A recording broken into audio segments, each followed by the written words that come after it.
विशेष प्रस्तुति में आपका स्वागत है। मैं हूं संकेत उपाध्याय और हम ये कार्यक्रम लेकर के आ रहे हैं लखनऊ से। देखिए, एक कहावत है, हम सब अपने घर में सुनते हैं, जब भी किसी भी किस्म की परिस्थिति होती है, अच्छी बुरी, एक बात कही जाती है जिसे कहते हैं उम्मीद पर दुनिया कायम। उम्मीद पर तो कायम है ही। अच्छा होगा तो आप ये बोलेंगे, कुछ खराब हो जाएगा तब भी आप ये बोलेंगे। तो वो उम्मीद हमेशा जिंदा रहनी चाहिए।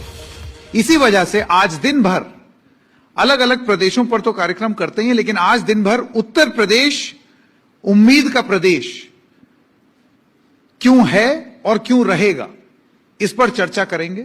नामी गिरामी शख्सियत हमारे साथ होंगी और आज का पहला कार्यक्रम में हमारे साथ, ये हमारी खुशनसीबी है, स्टेज पर हमारे साथ मंच पर मौजूद हैं समाजवादी पार्टी के बहुत ही प्रबल और प्रखर नेता, राष्ट्रीय अध्यक्ष अखिलेश यादव। बहुत बहुत स्वागत आपका। बहुत धन्यवाद आपका। अखिलेश जी, उम्मीद शब्द को आप किस तरीके से परिभाषित करते हैं?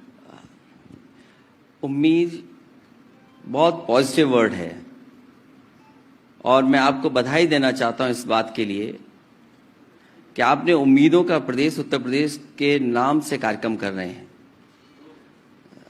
कई बार हम स्टेट के बड़े बड़े ऐड देखते हैं, जितनी भी सरकारें आई हैं, और सरकार जब भी कोशिश करती है तो यही कहती है कि सबसे ज्यादा पॉसिबिलिटीज अगर कहीं हैं तो उत्तर प्रदेश में है, सबसे ज्यादा अपॉर्चुनिटीज अगर कहीं हैं तो वो उत्तर प्रदेश में है। उम्मीदों का प्रदेश एक पॉजिटिव है।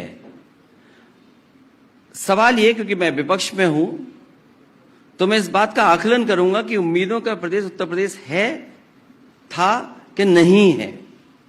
अगर हम शुरुआत करें तो ये लगता था कि बड़े पैमाने पर इन्वेस्टर्स आ रहे हैं उत्तर प्रदेश में।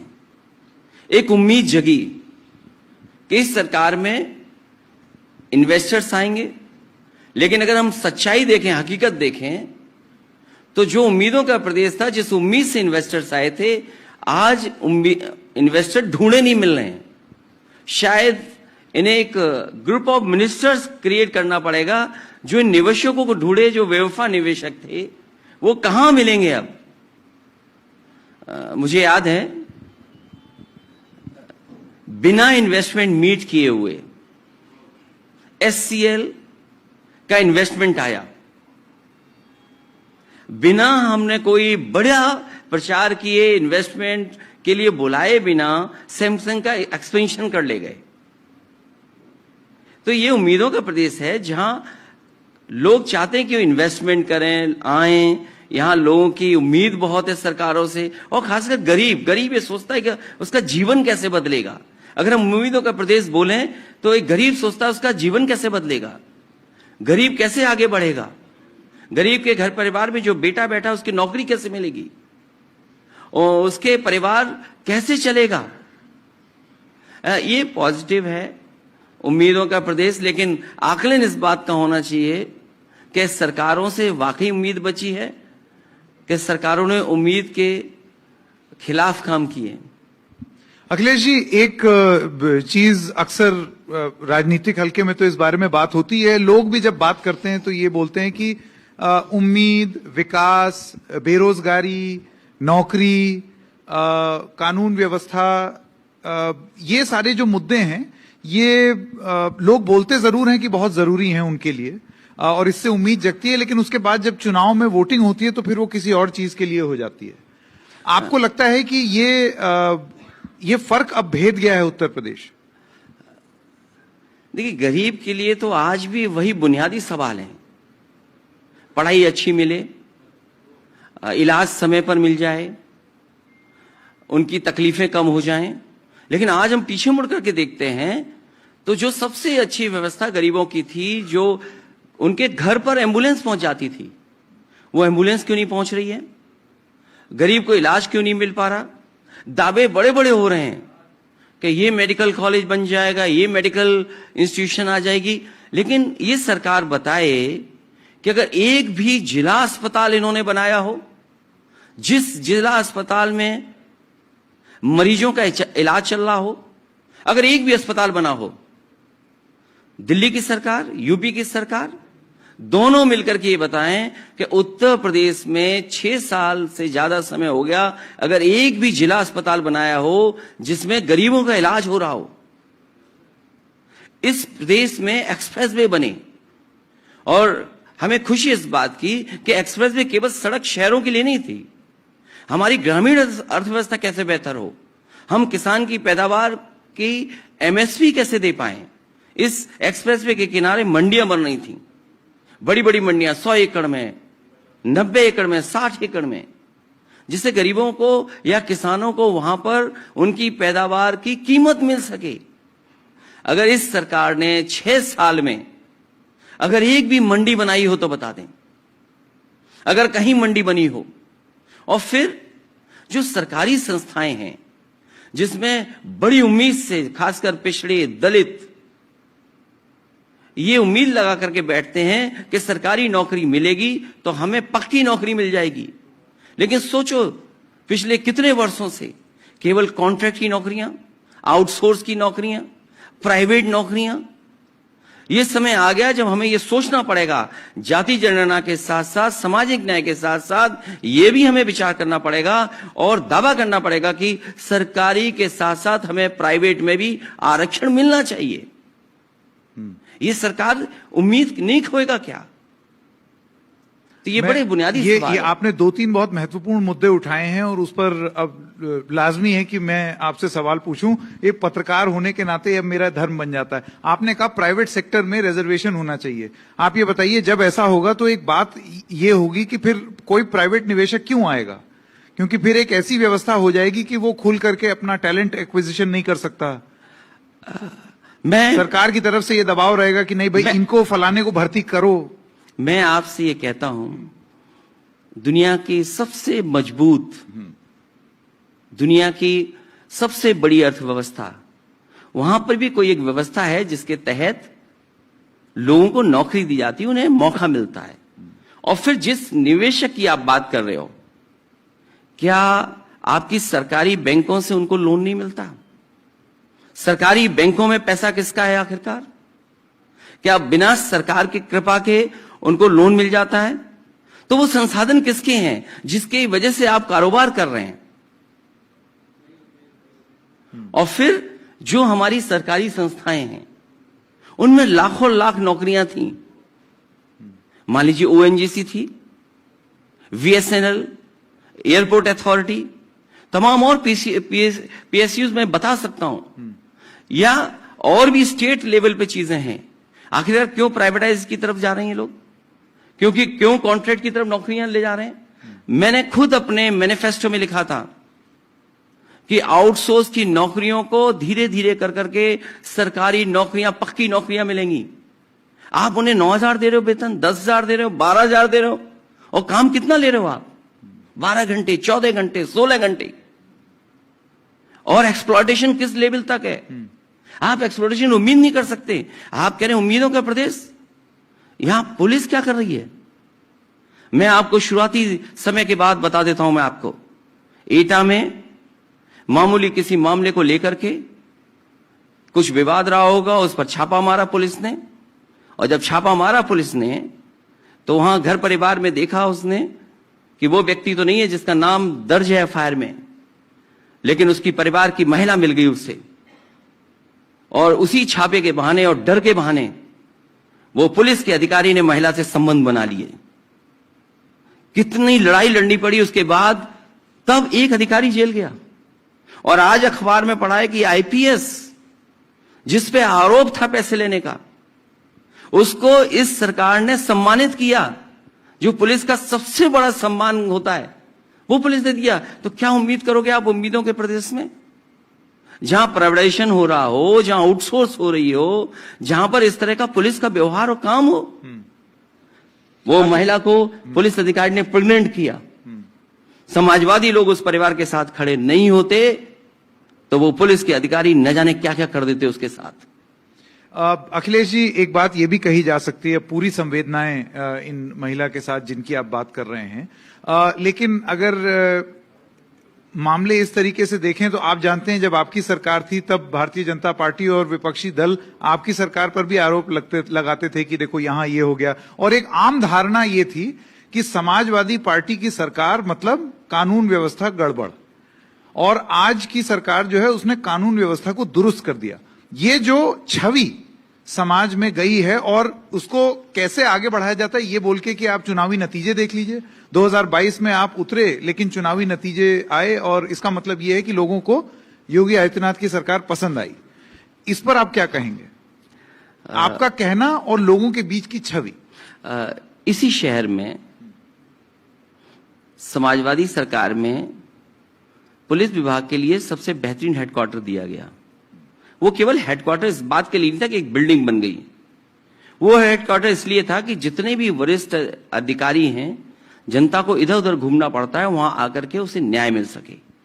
और इस इंफ्रास्ट्रक्चर जो दिया हम लोगों ने, जो स्ट्रक्चरल चेंज किया, जो दुनिया में जिस तरीके से पुलिस के पास रिस्पॉन्स सिस्टम है, मुझे याद है उस समय जो वरिष्ठ अधिकारी थे उन लोगों को मैंने न्यूयॉर्क भेजा, NYPD पुलिस कैसे काम करती है, ह्यूस्टन में जो पुलिस का रिस्पॉन्स सिस्टम है वो क्या है, सिंगापुर में पुलिस का रिस्पॉन्स सिस्टम क्या है, उनका कंट्रोल रूम कैसे चलता है, उन चीजों को देख करके जो आपके हमारे देश में प्रदेश में परिस्थितियां हैं, पुलिस को किन परिस्थितियों में काम करना पड़ता है, एक सिस्टम डिजाइन किया गया और सिस्टम के तहत डायल 100 दिया गया। वो सबसे बेहतरीन, आप किसी अधिकारी से बात कर लीजिए, वो किसी अधिकारी से आप पूछेंगे कि रिस्पॉन्स सिस्टम डायल 100 से पहले क्या था और आज सबसे बेहतरीन पुलिस के लिए काम करने का तरीका क्या बन रहा है, क्या 100 नंबर नहीं है जो आप 112 हो गई। वो इसलिए दी गई थी कि हमारा गरीब अगर है और गांव का रहने वाला किसान अगर तकलीफ परेशानी में है तो उसे थाने ना भागना पड़े, वो फोन मिलाए, पुलिस के घर पे पहुंचे और उसकी मदद करे। क्या इससे बेहतर कोई सिस्टम बना? इसी जहां हम बैठे हैं यहां से मात्र 300 मीटर दूर 1090 पावर वुमेन लाइन बनाया गया, क्योंकि आज के समय पर अगर किस तरीके से तकलीफ परेशानी बेटियों को महिलाओं को फेस करनी पड़ती है, उसकी समस्या का समाधान क्या हो, मुझे याद है 1090 क्रिएट किया गया और उस समय सुप्रीम कोर्ट तक ने कहा कि इससे बेहतर महिलाओं के सुरक्षा के लिए और क्या हो सकता है, उत्तर प्रदेश से और प्रदेशों को सीखना चाहिए। तो ये व्यवस्था किसने दी? तो ये आरोप लगाना, और अगर हम एनसीआरबी के आंकड़े देखें तो वो दिखाते हैं आंकड़े कि उत्तर प्रदेश में कितनी कानून व्यवस्था बिगड़ी हुई है, इतना भ्रष्टाचार, इतनी बेईमानी, इतनी लूट किसी सरकार में नहीं हुई जितनी भारतीय जनता पार्टी की सरकार में। क्या आप कल्पना कर सकते हैं पुलिस के लोगों के यहां चोरी की चांदी पकड़ी जाए? 50 किलो चांदी पकड़ी गई पुलिस के यहां। तो ऐसा क्यों है? ऐसा क्यों है कि उनके सांसद थाने में जाकर के जो अपहरण करता है उन्हें छुड़ा ले जाएं, और बाद में क्या मिलता है कि पुलिस के ट्रांसफर हो जा रहा है। ये सांसदों के लिए कानून व्यवस्था है। पर अखिलेश जी ऐसा और क्यों इससे है? आगे मैं बताता हूं आपको, एक गरीब मुस्लिम से बीजेपी के कार्यकर्ता ने पैसा देकर के उसे मांस रखवाया मंदिर में, दंगा हुआ, जो 17 लोग जेल गए वो सब बीजेपी के थे। इसलिए केवल प्रचार कर देना, कोई सरकार ऐसी है, इनके देखिए क्या हालत है। अगर मैं सूची पढ़ना चाहूं तो आपको सूची पढ़ करके बता सकता हूं कि कौन क्या कर रहा है बीजेपी के लोग, जो अखबारों में छप रहा है। कोई बात मैं नहीं कह रहा हूं, जो अखबारों में छप रहा है इनके बारे में। ऐसा क्यों है लेकिन फिर अखिलेश जी की एक छवि प्रस्तुत कर दी गई है कि अब चीजें सुधरी हैं, पहले खराब थी। असल में पत्रकारिता भी फुटपाथ की होनी चाहिए, 5 स्टार की नहीं होनी चाहिए। और एक दूसरे की होड़ में चैनल चमक जाए, चमकता हुआ चैनल हो, इस होड़ में आप बहुत सी चीजें छोड़ देते हैं। इसलिए जहां पत्रकारिता राजधर्म की बात कर रही है पत्रकारिता, तो पत्रकारिता का भी अपना धर्म है, पत्रकारों को अपना धर्म भी निभाना चाहिए। वो धर्म कौन निभाएगा? ठीक है, अब मैं उम्मीद करता हूं ये आप जिनके लिए संदेश दे रहे हैं उनको मिलेगा। लेकिन अखिलेश जी, अब आइए बात करते हैं कि देखिए, राजनीति और चुनावी प्रणाली राजनीति का एक बड़ा अहम हिस्सा है। जो जीता वही सिकंदर। आप राजनीति करें, लोगों की राजनीति करें, लेकिन फिर चुनाव ना जीतें तो आप लोगों के लिए वो काम भी नहीं कर पाएंगे, उनकी उम्मीदों को भी पूरा नहीं कर पाएंगे। देखिए, हाँ, जो जीता वही सिकंदर। और मैं चंदौली का रिजल्ट देख करके बताऊं, जो पीटा वही सिकंदर, जिसने पीटा वही सिकंदर। इसी उत्तर प्रदेश में अधिकारियों ने मिलकर के रिजल्ट बदल दिया किन्नरों का। उनके अधिकारियों की जानकारी मिल गई उनको कि उनके रिजल्ट पक्ष में नहीं बना रहे हैं अधिकारी। किन्नरों ने पीट पीट करके पुलिस को, अधिकारी को रिजल्ट बदल दिया। तो क्या आप ये कहेंगे जो जीता वही सिकंदर? तो मैं तो ये कहूंगा जो पीटे वही सिकंदर।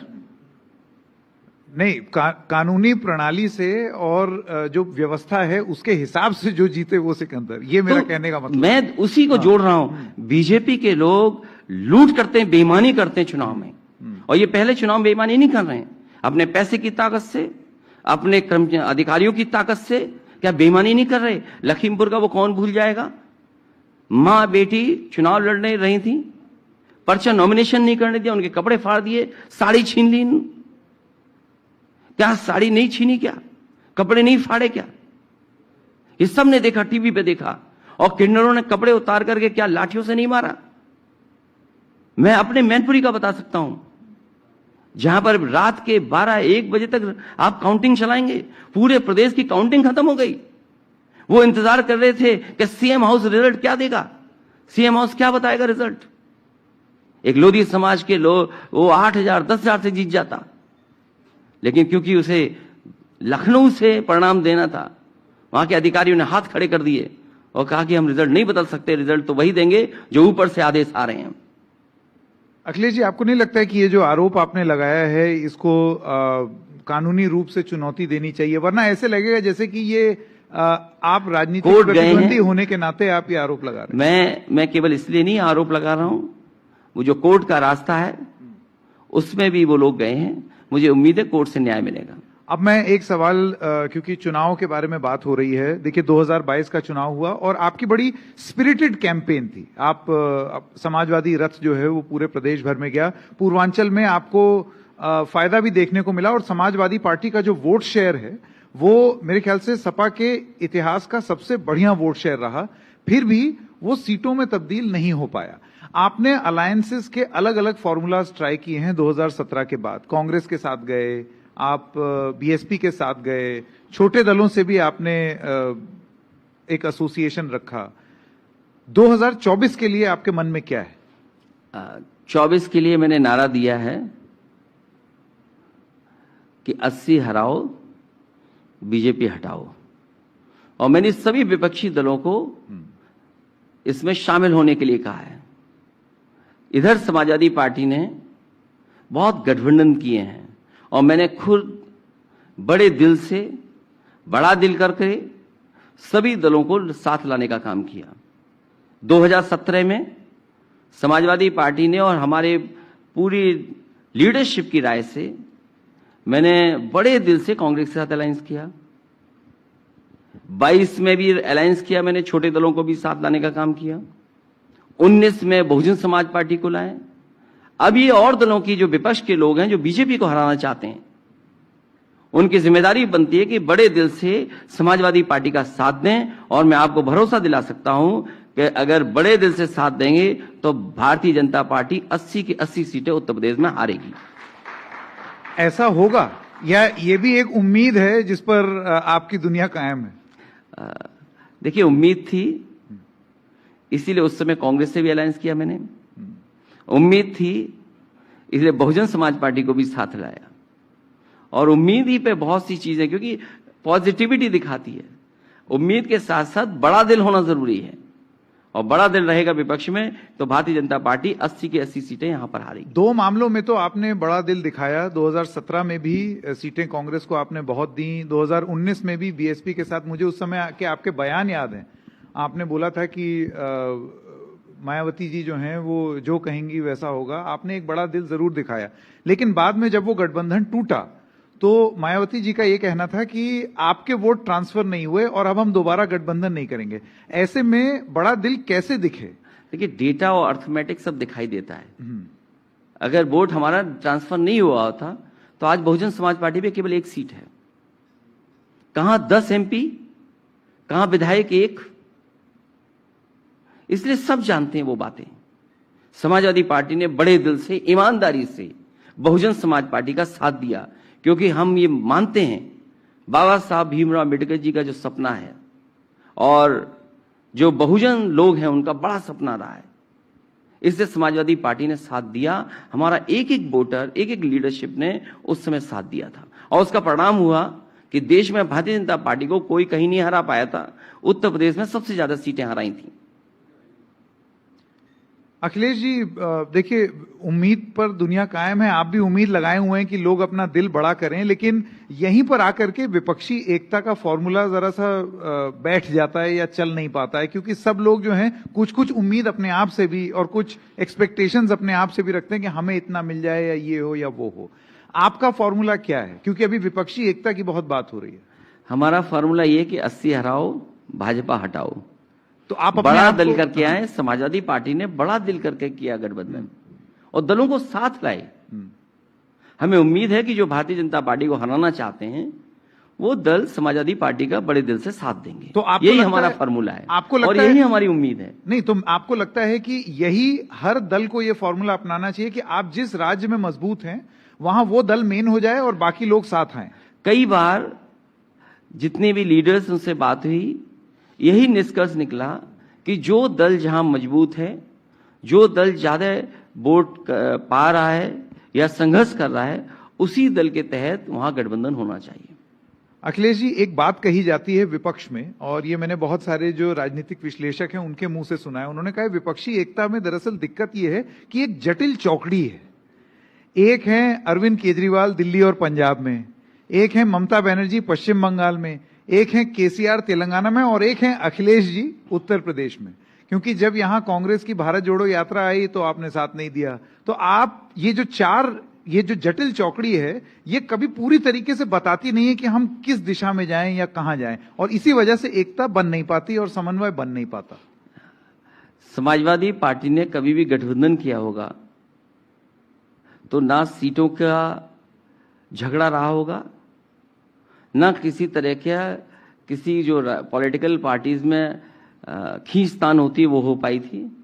मैं तो ये कहता हूं इस बार पीडीए एनडीए को हरा देगा। पिछड़े, दलित और अल्पसंख्यक इस बार भारतीय जनता पार्टी को हराने का काम करेंगे। पीडीए और अल्पसंख्यक में मतलब मुसलमान भाई भी हैं उसमें। ये नया फॉर्मूला दिया है आपने। पीडीए का फुल फॉर्म एक बार फिर से बता दें। पिछड़े, हाँ, दलित, हाँ, और अल्पसंख्यक। ये एनडीए पर भारी पड़ेंगे। ये बहुत भारी पड़ने जा रहे हैं इस बार।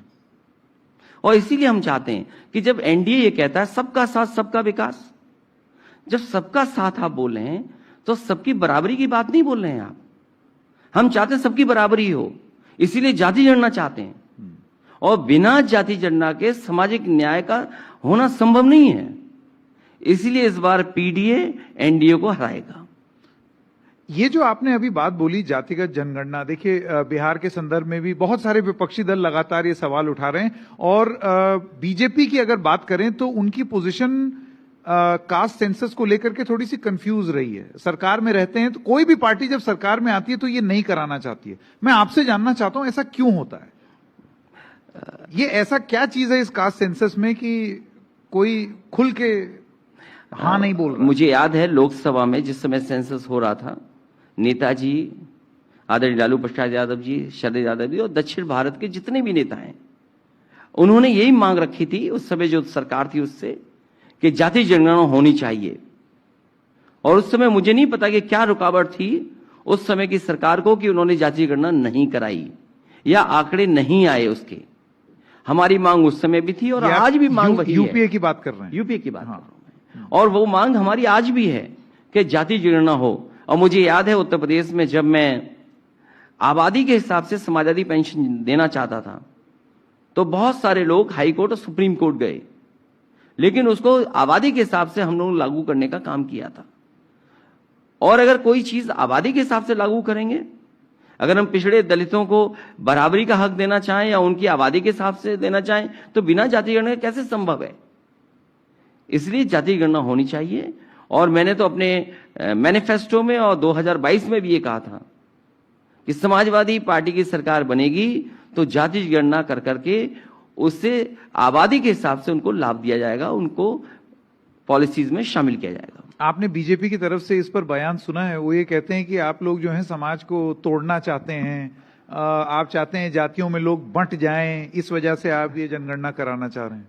बीजेपी से ज्यादा कौन तोड़ना जानता है? कौन जानता है डिवाइड एंड रूल सबसे अच्छा बीजेपी काम करती है उसमें। इससे उनसे उम्मीद नहीं है, वो कभी न्याय नहीं देना चाहते हैं। जिनको हक मिलना चाहिए उन्हें नहीं देना चाहते हैं हक। इसलिए वो ये कहते हैं कि जाति से और गणना से नफरत फैलेगी।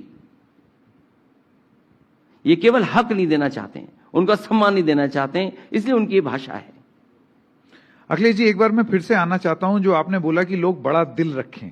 विपक्ष में एक बड़ी भारी मीटिंग होने वाली है विपक्षी, आप जानते हैं, विपक्षी एकता को लेकर के उस पर बहुत उम्मीदें टिकी हुई हैं, क्योंकि हम उम्मीदों की बात कर रहे हैं। अब आपको लगता है ये जो फॉर्मूला आपने यहां से दिया है कि यूपी में बड़ा दिल सपा के लिए दिखाओ, इसी तरीके से हर राज्य में ये फॉर्मूला अब हो जाना चाहिए, और जो जटिल चौकड़ी है वो भी जरा अपनी उम्मीदें और इच्छाओं को सीमित रखे ताकि समन्वय बने। मुझे याद है कि मैंने जैसा आपसे कहा कि कई लीडर्स जिस समय मिलते थे वो यही कहते थे कि जो दल जिस प्रदेश में मजबूत है, ताकतवर है, उसी की लीडरशिप पर चुनाव होना चाहिए। और मैं समझता हूं 23 को ये बात आएगी, उसमें मैं यही विचार रखूंगा कि जो भी भारतीय जनता पार्टी को हराना चाहते हैं उन्हें सबको बड़ा दिल रखना चाहिए। जब बीजेपी बड़ा दिल करके इतनों को रख सकती है अपने साथ, जो उन्हें सुबह शाम गाली देते हैं, उन तक को एसी में बैठाते हैं, चुपचाप रात में मिलते हैं। मैं जानता हूं क्या क्या कहा था बीजेपी की लीडरशिप के बारे में, कई लीडर जो हमारे साथ आए थे। और अगर मेरी बात नहीं मानते हैं, आज तो आर्काइव में होगा, मैं नाम किसी का नहीं लेना चाहता हूं, आप गूगल करिए, आर्काइव में देखिए उनकी भाषा क्या थी जब हमारे साथ थे। तो जब बीजेपी इतना अपमान सह करके उन्हें गले लगा सकती है, तो जिनको बीजेपी हरानी उन्हें बड़े दिल से उन दलों को आगे करना चाहिए जो दल मजबूती से लड़ रहे हैं जिस प्रदेश में। अखिलेश जी, मैं फिर से इसी सवाल पर आता हूं। यहां पर प्रॉब्लम ये होती है कि हर आदमी अपने ऊपर से, अपने आप से एक उम्मीद लगाता है। जैसे कि मैं एक उदाहरण दूं, 2009 आपको याद होगा, समाजवादी पार्टी और कांग्रेस पार्टी के बीच में उस समय लोकसभा के टाइम पर ये सीट शेयरिंग फॉर्मूला चल रहा था। दिग्विजय सिंह का ये कहना था कि भाई फ्रेंडली फाइट कर लो, फिर वो समझौता नहीं हुआ। आप लोग कांग्रेस को 5 सीट दे रहे थे 80 में से, वो ले आए 20 प्लस। तो अगर वो आपकी बात मान लेते तो वो उतना नहीं ला पाते। ऐसी ही छोटी छोटी गणित में आपको नहीं लगता है विपक्षी एकता जो है वो कहीं स्वाहा हो जाएगी? हालांकि आपने बहुत ही सीनियर लीडर कांग्रेस का उनका नाम लिया, एक लीडर और थे हमारी पार्टी में जिनका जो आज हमारे बीच में नहीं है, उनका भी नाम नहीं मैं ले सकता हूं। वो कंफ्यूजन था। और मुझे याद है 2009 का भी कि जो लीडर हमारे बीच में थे, हालांकि क्योंकि दिग्विजय सिंह जी का नाम ले रहे हैं आप, तो हमारे अमर सिंह अंकल भी थे, उन लोगों के बीच में बातचीत हो रही थी। और नेताजी ने मुझे बाद में बताया, और बाद में बातों बातों में मुझे पता लगा कि उस कंफ्यूजन की वजह से हमारा बड़ा नुकसान हुआ था समाजवादी पार्टी का उस समय, और अलायंस को लेकर के रूमर फैलाया गया था।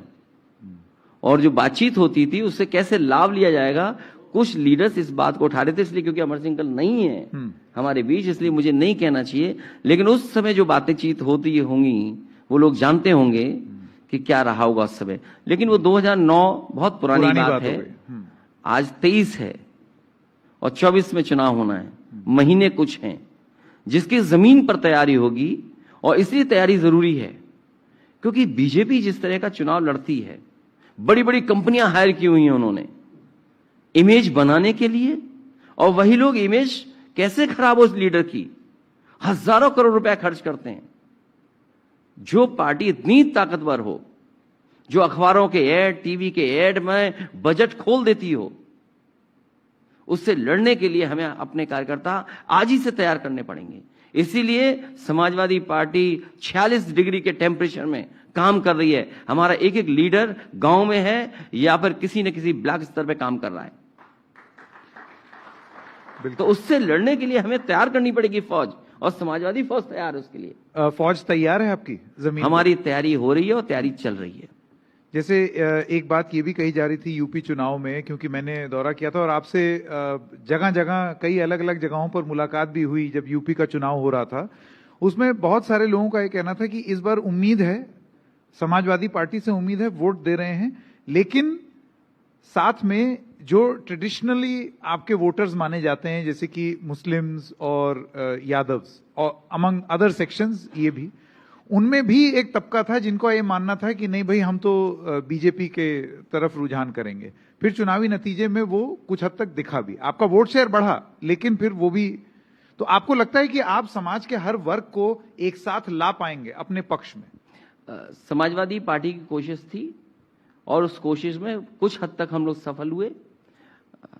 जो हार हुई है, अगर हम देखते हैं, अगर हम वोट को देखते हैं, बहुत मामूली मामूली वोटों से